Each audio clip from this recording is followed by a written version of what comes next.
Hey Titans fans, so today I'm going to be reading you an article that was on rantsports.com, written by Ben Sullivan a day ago, and so I will read it to you because I mostly disagree with what he says, and I want to hear y'all's opinion on it as well. It's called 5 Tennessee Titan Veterans Who Deserve to be Cut.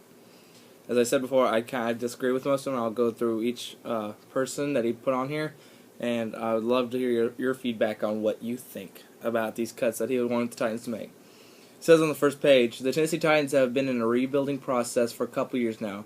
They slowly but surely overhauled their roster by getting rid of the older veterans and replacing them with younger and often cheaper players at many positions. It goes on to say that we've been replacing the veterans with the young guys and that they're really talented, but the only way for them to get to their full potential is to cut some of these veterans that are taking their reps and time on the field. But for me, I kind of like to have the veterans because the veterans, especially the ones that we have, because they're some good veterans that will teach these young players how to do the position right, help the coaches out too, and also it develops a player to me than just throwing them out on the football field at a young part. Now, certain positions or certain people are better out just jumping out there at the beginning of their career and just play all the way through. But for the most part, I like having the veterans play it first and just show them the ropes and the rules and how to get it done. Okay, let's go to number 1. He says Nate Washington. Now, I definitely disagree with that. It says Nate Washington has been a serviceable receiver for the Titans for a few years now. Despite never having an elite quarterback to throw him the ball, Washington has averaged 52 catches and just under 6 touchdowns per year in his 4 seasons with the Tennessee Titans. The problem is only 46 and 4 of those came last year, and that's because we had a struggling quarterback in his sophomore slump year. But anyway, with a bad offensive line. It says the Titans receiver depth chart has had a couple good young players ready to show them what they have, and keeping Washington on the roster will take away opportunities for them to get experience and develop chemistry with Jake Locker or whoever is quarterback this season. Which, it's going to be Jake Locker. Anyway, I disagree with that. I think he's a good veteran. He's been solid for our team. You know what you get, and if nothing else, don't even put him starter. Just put him third or fourth string, something like that, if you really think he's going to be taking away too much from them. But he's definitely someone you need on your receiving core. Next, yeah, I understand a little bit, but not too much. It says Chris Spencer. He's number 4. Chris Spencer is the offensive lineman that we got from the Chicago Bears. He made a point to saying that, he came from the Chicago Bears, and the Chicago Bears let him go, and they've been known for having the worst offensive line the last few years. And yes, that's very understandable. Why would you want an offensive like that? But he's been solid these years, and also he's a veteran, so we needed depth at the offensive line, especially last year when they were all injured. So I'm thinking he's probably a good depth move, because, just because your offensive line is bad doesn't mean each individual player is bad, because last year we had one of the worst, and Velasco was rated one of the best centers, I think top 10 centers, and Michael Roos was rated one of the top tackles. They did really well, and yet because of the guards and David Stewart not having a great year, we look bad, but yet there's still a good offensive line you can get from a bad offensive line. So anyway, he says that we should get rid of him and all that. I don't quite agree with that. And number 3 is George Wilson.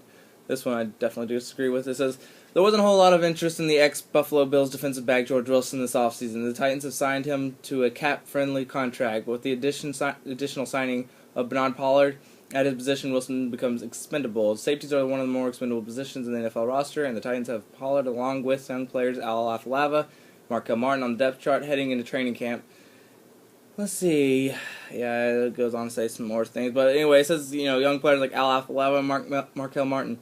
Al Afalava, he's played a couple years now and really hasn't produced a whole lot. He could be someone that I think would be not as good as George Wilson. And Markel Martin, if he doesn't get healthy this year, then I don't know quite what he did in college, but he hasn't played for us a single snap because he wasn't able to play last year because of his injury. And so let's see. So I think George Wilson's going to be a good thing because this guy obviously hasn't been keeping up with him. But we said we're going to be using a 3-safety kind of scheme a lot. And George Wilson fits that perfectly because Michael Griffin wasn't rated a great coverage line safety last year, and Bernard Pollard wasn't either. I think he's like 50-something. So anyhow, if they're not rated so great, George Wilson was rated pretty good coverage safety, so he'll be good for the team to have that. Al Afalava and Markel Martin, I don't know if they'd quite fit that, so I would definitely cut one of them before George Wilson. Maybe I should be writing these articles and relieve, what's his name? Ben Sullivan from his duties. Number 2, this one's really, really stupid. Chris Johnson says, speaking of expendable positions on the NFL rosters, running back may be the most overvalued of them all. The Team Smart team. Let me read this real quick. Yeah. Anyway, it was saying that he wasn't, not doing that great for us. That they're not valued very much, and we pay too much. Yes, I think we may have paid too much for him. At the same time, we haven't had the offensive line to help him out really. So the only year we had a really good offensive line was the year he had a 2,000-yard season. So if we get our offensive line back to that with Andy Levitri and Chance Warmack and Delaney Walker, things like that. We have Roos and David Stewart in the ends. We have Velasco or Schwenke in center. We have a good offensive line, I see, in the future. This guy could run all over the field.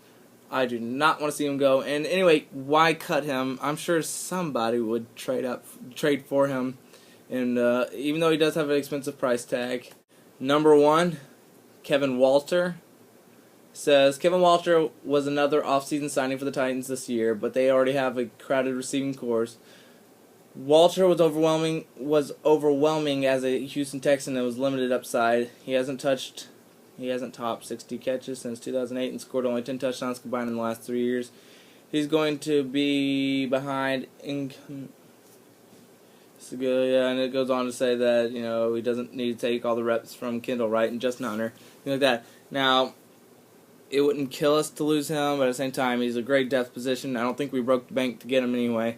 And the receiver coach was definitely praising his name, and he does all the little things right, and he can be a coach of himself to help these young receivers. And I think we should keep him. My personal opinion, you watch my last video, and I say I think should make the roster on the receiving corps, and he was one of the guys I said we should keep. He also contributes to special teams. So yeah, this guy, I don't really like his opinion. Let me know what you think. In the description, I will leave the link to this article. You can read it for yourself and read all the way through it, but I don't think he knows what he's talking about. Let me know what you think. So, yeah, I guess that's good. Bye.